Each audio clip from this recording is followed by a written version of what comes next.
গুহ বলছেন? হ্যাঁ বলছি।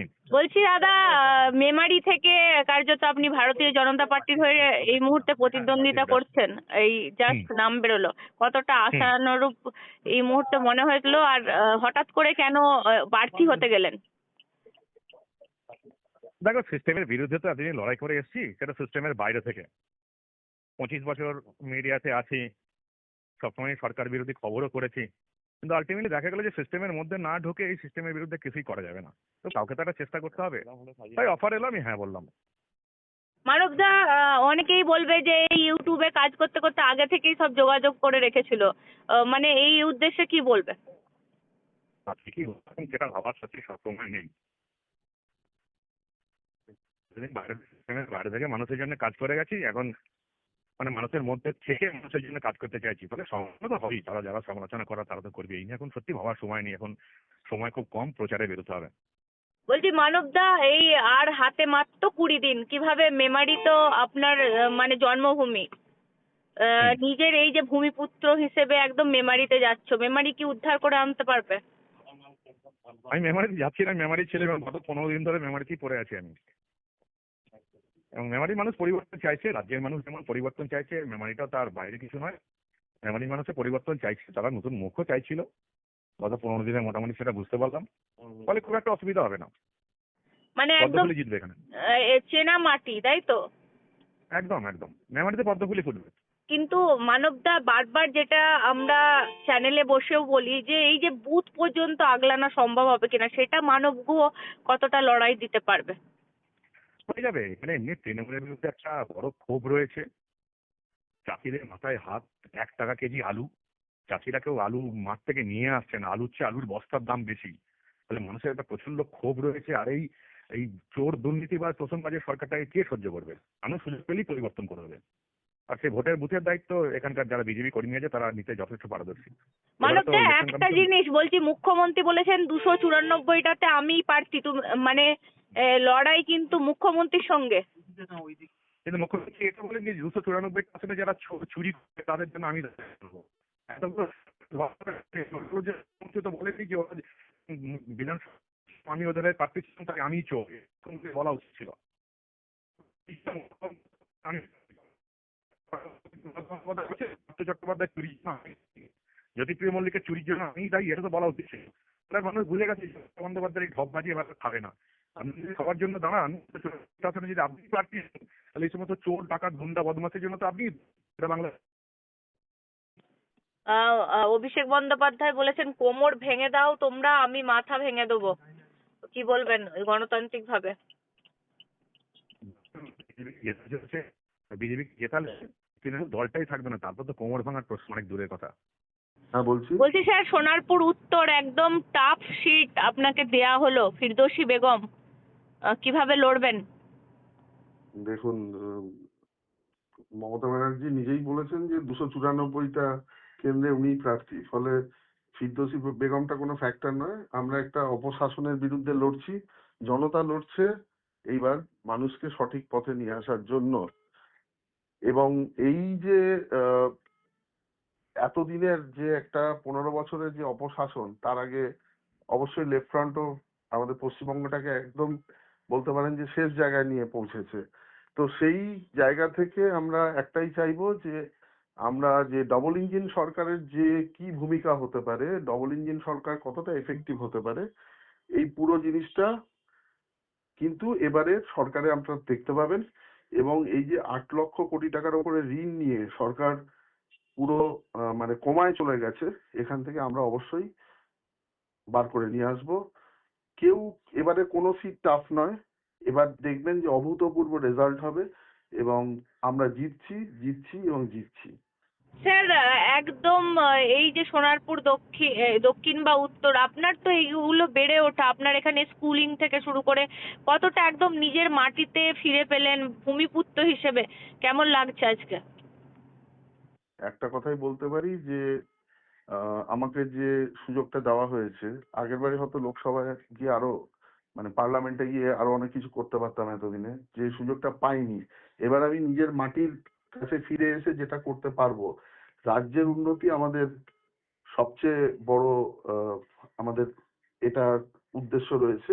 রাজ্য যদি শেষ হয়ে যায় সেক্ষেত্রে তো দেশকে নিয়ে ভাবার সময়টা আমরা মানে রাজ্য ঠিক না থাকলে দেশ ঠিক থাকবে না। ফলে রাজ্যকে আমরা ঠিক করে দেশের মানে আমরা যাতে আরো কন্ট্রিবিউট করতে পারি এবং পশ্চিমবঙ্গ আবার যাতে মানে একদম শেষের দিক থেকে একদম সামনের সারির রাজ্যেতে উঠে আসে, সেটাই আমাদের সংকল্প। আমি চেষ্টা করব এই যে সংকল্প যোগ্য এখানে আমার ভূমিকা খুব হায়েস্ট লেভেলে গিয়ে যতটা করা যায় এবং রাজ্যের জন্য আমি আগামী দিনে যে যে ভাবনাগুলো রয়েছে মানে রাজ্যে শিল্প নিয়ে আসা, নতুন টেকনোলজি নিয়ে আসা, নতুন ইনভেস্টমেন্ট নিয়ে আসা, এই জিনিসগুলো নিয়ে এবং এই যে আইন শৃঙ্খলার এত খারাপ অবস্থা এখান থেকে বেরিয়ে যাতে আমরা খুব ভালো জায়গায় পৌঁছতে পারি সেভাবেই কাজ করব। স্যার একটা জিনিস আপনাকে আগের বারে কার্যত চক্রান্তই বলা চলে, কারণ আপনার সেফ সিট মানে একদম সবাই জানে দেবাশিস ধর নেমেছে মানে বীরভূম জিতে ফিরে আসবে, ভয় পেয়ে কার্যত আপনাকে আটকানো হয়েছিল। এইবারে কি তার যোগ্য জবাব দেবেন? দেখুন, আমি লড়ছি মানুষের জন্য, চক্রান্ত করে বেশি দিন কাউকে আটকানো যায় না।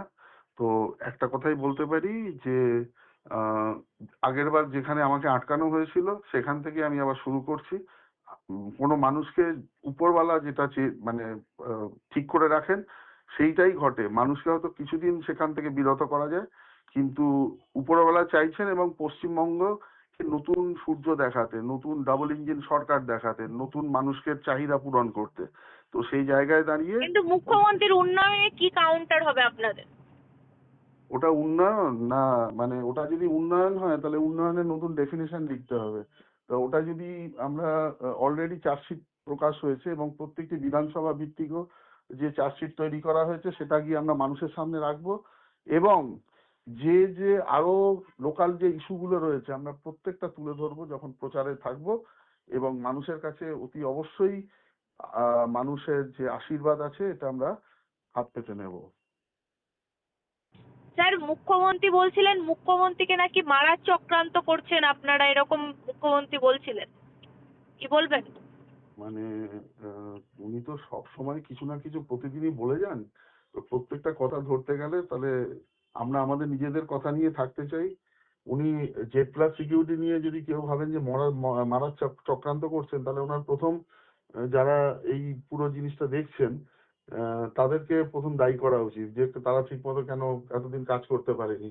এসব ভুলভাল কথাবার্তার কোনো জবাব হয় না এবং আমি জবাব দিতেও চাই না। আমরা আমাদের নিজেদেরকে নিয়ে কনসেন্ট্রেট করতে কিন্তু চাই। অভিষেক বন্দ্যোপাধ্যায় চ্যালেঞ্জ নিয়েছে আপনার ওখানে, কার্যত কোমর ভেঙে দেবে বলেছেন। বলেছেন প্রথম যে ভোটটা হচ্ছে তাতে আপনারা মুর্শিদাবাদের মানুষকে বলেছেন আপনারা মাথাটা ভেঙে দিন, বাদ বাকি কোমরগুলো আমি ভেঙে দেবো কার্যত গণতান্ত্রিক ভাবে। এবারে সরকার আমরা গড়ছি, কে কোমর ভাঙলো না মাথা ভাঙলো এগুলো নিয়ে ভাববার কোনো দরকার নেই। যারা নিজেরা নিজেদের নিয়ে আশঙ্কিত থাকেন তারা এই ধরনের কথাবার্তা বলতে পারেন। আমরা এই সমস্ত কথাবার্তা বলার এতে বিশ্বাস করি না।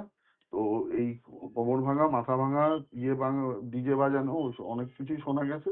এগুলো নিয়ে মন্তব্য না করে আমি আমাকে স্যার নিজেকে একদম নিয়ে এবং ময়দানে কি পার্টিকে নিয়ে লড়াই হবে নাকি একদম রাজনৈতিক ময়দানে? অবশ্যই রাজনৈতিক ময়দানে রাজনৈতিক লড়াই হয়, এটা ভারতবর্ষের সব জায়গায় হয় যেহেতু এটা গণতান্ত্রিক দেশ। সেই জায়গায় দাঁড়িয়ে এই ধরনের কথাবার্তা আমরা মানে কখনো বলিও না। আমরা চাই দেশকে একটা এমন জায়গায়, আজকে ভারতবর্ষ বিশ্বগুরুর জায়গায় রয়েছে, সেখানে পশ্চিমবঙ্গ কেন পিছিয়ে থাকবে? আমরা পশ্চিমবঙ্গটাকেও ভারতবর্ষের অন্যান্য রাজ্যের যে স্ট্যান্ডার্ডে চলে গেছে সেখানে তুলে নিয়ে যেতে চাই। সবশেষ সোনারপুর উত্তরের মানুষকে কি বলবেন একটু যদি বলেন। সোনারপুর উত্তরের মানুষকে একটা কথাই বলতে পারি, আপনারা এতদিন ধরে যে যে এত খারাপ ঘটনাগুলো ঘটেছে, সেই ওই যে গোডাউনে লোক মারা গেছিল, 28 জন পুড়ে মারা গেছিল, ওখানে প্রত্যেকটা ইস্যু রয়েছে, তোলাবাজি, এত টাকা মানে সামান্য যারা মানে যিনি আমার এগেনস্টে ক্যান্ডিডেট রয়েছেন বা তার হাজবেন্ড, এত একটা খুব বলতে পারেন যে খুব মানে আজকে যদি আপনি 15 বছর পিছিয়ে যান তাদের কি অবস্থা ছিল, আজকে তারা শয়ে শয়ে কোটি টাকার মালিক। এবং কিভাবে কিভাবে হয়েছে, কিভাবে তোলাবাজি হয়েছে, কি হয়েছে না হয়েছে, এবং যে লোকালি রাস্তাঘাটের যে করুণ অবস্থা, পঞ্চায়েতে এবং কয়েকটা ওয়ার্ডে এত খারাপ অবস্থা, কোনো কাজ হয়নি। আমরা দেখুন, আমি জীবনে সর্বস্ব ছেড়ে এসেছি, আমার কোনো পিছুটান নেই। পিছুটানহীন মানুষই পারে যে আপনাদের জন্য অঙ্গীকার নিয়ে আপনাদের এলাকাকে সর্বোচ্চভাবে যে উন্নতি প্রকল্পে আনার জন্য যা যা করার সেই চেষ্টা করার। তো যে মানুষ যার কোনো বলতে পারেন যে কোনো কিছু পাওয়ার নেই জীবনে, সেই একমাত্র পারবে আপনাদের জন্য সবচেয়ে বেশি পাওয়ার। কারণ আমি যখন রাজনীতিতে এসেছি মানুষের জন্যই করতে এসেছি, মানুষ যাতে পায়। আমার ইন্ডিভিজুয়াল ব্যক্তিসত্তার কোনো চাওয়া পাওয়া বলে কিছু নেই। আমার মানে দিনে দুবেলা দুমুঠো খাই আর একটু মানে মানে বলতে পারেন যে যাতায়াত ছাড়া আমার তো ব্যক্তিগতভাবে কোনো খরচা নেই।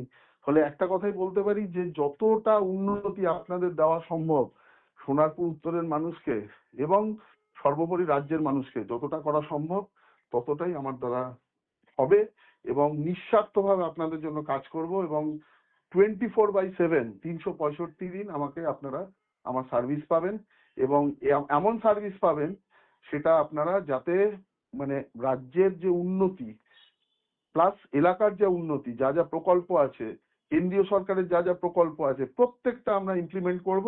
এবং মানুষকে বলতে পারেন যে আয়ুষ্মান ভারত থেকে বিশ্বকর্মা যোজনা থেকে আরম্ভ করে সংখ্যালঘুদের জন্য যা যা প্রকল্প রাজ্যে চালু করতে দেয়নি, এরকম অন্তত 30-35টা প্রকল্প আছে।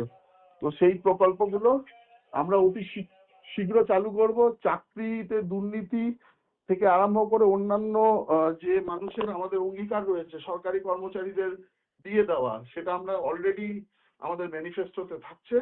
তো এইগুলো আমরা অবশ্যই সেটাকে ইমপ্লিমেন্ট করাবো। স্যার আপনাকে